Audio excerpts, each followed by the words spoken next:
सिंध जे 24 ज़िलनि में 63 तकनि ते ज़िमनी मकानी चूंडुनि लाइ पोलिंग जो वक़्तु ख़तमु थियण बाद वोटनि जी ॻणप ऐं गैर हतमी ऐं गैर सरकारी नतीजा अचण जो सिलसिलो जारी। पीपुल्स पार्टी, जमात इस्लामी ऐं तहरीक इंसाफ़ समेत मुख़्तलिफ़ पार्टियुनि जा 434 उम्मीदवार मैदान में लथल। कराची, हैदराबाद, सखर, लाड़काणो ऐं मीरपुर ख़ासि डिवीज़ननि जे 63 तकनि जे पोलिंगनि ते वोटर्स वोट जो हक़ इस्तेमालु कयो।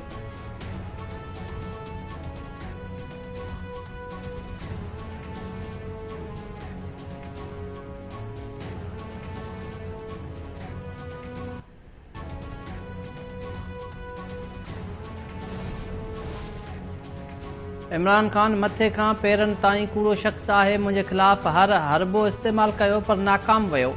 वज़ीर आज़म शहबाज़ शरीफ़ लंडन में मीडिया सां ॻाल्हाईंदे चयो त इमरान खान जा समूरा कूड़ अवाम आॾो अची रहिया आहिनि। हीउ उहो शख़्स आहे जेको मफ़ाद ख़तमु थी वञण ते पंहिंजे मुहसननि ते बि हमला कंदो आहे।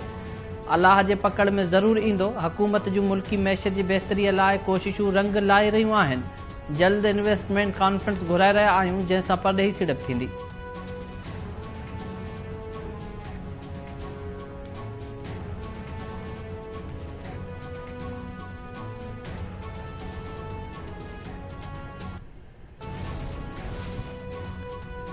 नवे ॾींहनि में चूंडूं कराइण असांजी ख़्वाहिश न पर आइनी ज़िम्मेवारी आहे। जेसिताईं अदालती को बि फ़ैसिलो चैलेंज नथो थिए तेसिताईं उहो हतमी ई हूंदो आहे। अदालतूं इंतज़ामी हुकुम जारी नथियूं करे सघनि पर आइन जो तहफ़ुज़ असांजो फ़र्ज़ु आहे। सुप्रीम कोर्ट जे चीफ जस्टिस उमरता बंदयाल चयो आहे त जेके आइन सां गॾु बीठल आहिनि उन्हनि खे सुप्रीम कोर्ट जो साथ ॾियणु घुरिजे। जजिस खे इंसाफ़ करणो आहे त AR कार्लनेस जहिड़ा असूल हुजणु घुरिजनि। जस्टिस मुनीर जहिड़नि जजिस जो को बि नालो नथो वठे। उहो ॿियनि जजिस लाइ पैगाम आहे। सचाई खां मुंहुं मोड़ण जो मतिलबु इंसाफ़ खां मुंहुं मोड़णु आहे।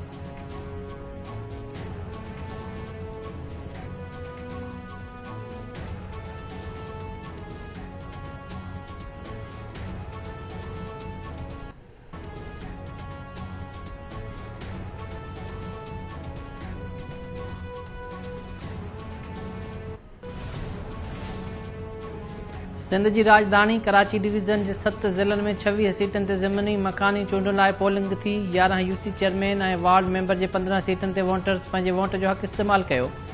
क्यामाड़ी ज़िले में 7, ओभर ज़िले जे 6, कोरंगी जे 5, ओलह ज़िले जे 3 ऐं मलीर जे 1 सीट ते ज़िमनी मकानी चूंडुनि लाइ वोटिंग थी।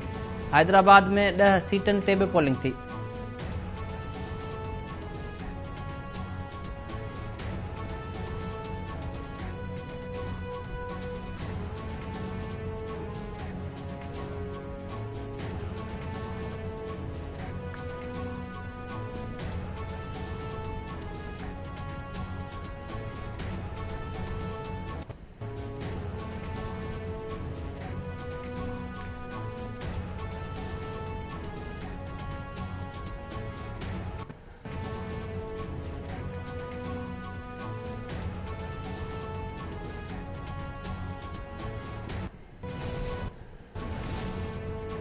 Army chief general Asim Munir सां अफ़गानिस्तान ऐं चीन जे परॾेही वज़ीरनि जूं धार मुलाक़ातूं। इलाक़ाई सलामती, बॉर्डर मैनेजमेंट, दिफ़ाई सहकार ऐं ॿितरफ़ी सिक्योरिटी सहकार ते ॻाल्हियूं।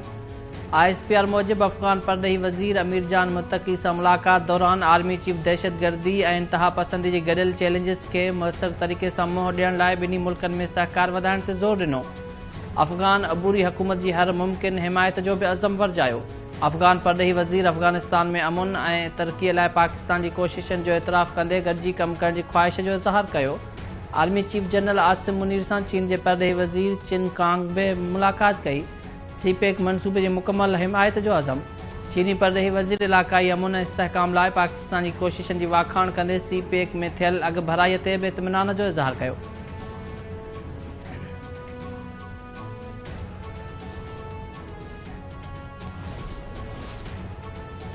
चीन ऐं अफ़गान परॾेही वज़ीरनि जी मेज़बानी ऐं 5वीं पाक अफ़गान ऐं चीन कॉन्फ्रेंस जी सदारत करणु मुंहिंजे लाइ एज़ाज़ आहे। परॾेही वज़ीर बिलावल भुट्टो ज़रदारी चयो आहे त त्रिमुल्की कॉन्फ्रेंस में दहशतगर्दी जी ख़ात्मे समेत वापार ऐं राब्तो वधाइण बाबति नतीजो ॾींदड़ ॻाल्हियूं कयूं।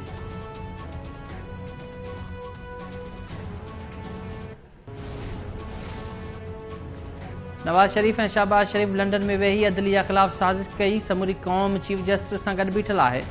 कारो कोट नओं इनकलाब आणींदो जेको हुननि खे लोड़े छॾींदो। पीटीआई जे मरकज़ी सदर ऐं अॻूणे वॾे वज़ीर चौधरी परवेज़ इलाही चयो आहे त पीडीएम समूरी मुल्क खे जेल में तब्दील करे छॾियो आहे। मुल्क में रहण लाइ ज़मानत जी ज़रूरत पइजी रही आहे। जॾहिं नवाज़ शरीफ़ वापसि आयो तॾहिं मोनिस इलाही बि वापसि अची वेंदो।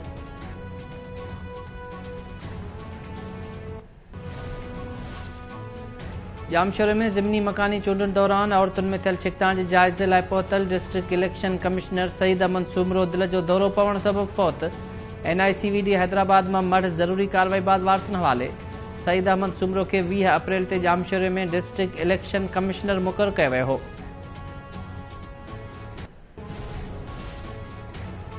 ऐं अमरीकी रियासत टेक्सास जे शॉपिंग सेंटर में फायरिंग जे नतीजे में 8 ॼणा मारिजी विया, 7 ज़ख़्मी। परॾेही ख़ाबरू इदारे मूजिबि हमलेआवर शॉपिंग सेंटर में घिड़ी अंधाधुंध फायरिंग करे ॾिनी। मारिजी वियलनि जा लाश ऐं ज़ख़्मी अस्पताल मुंतक़िल। पुलिस जवाबी कार्रवाई करे हमलेआवर खे बि मारे छॾियो।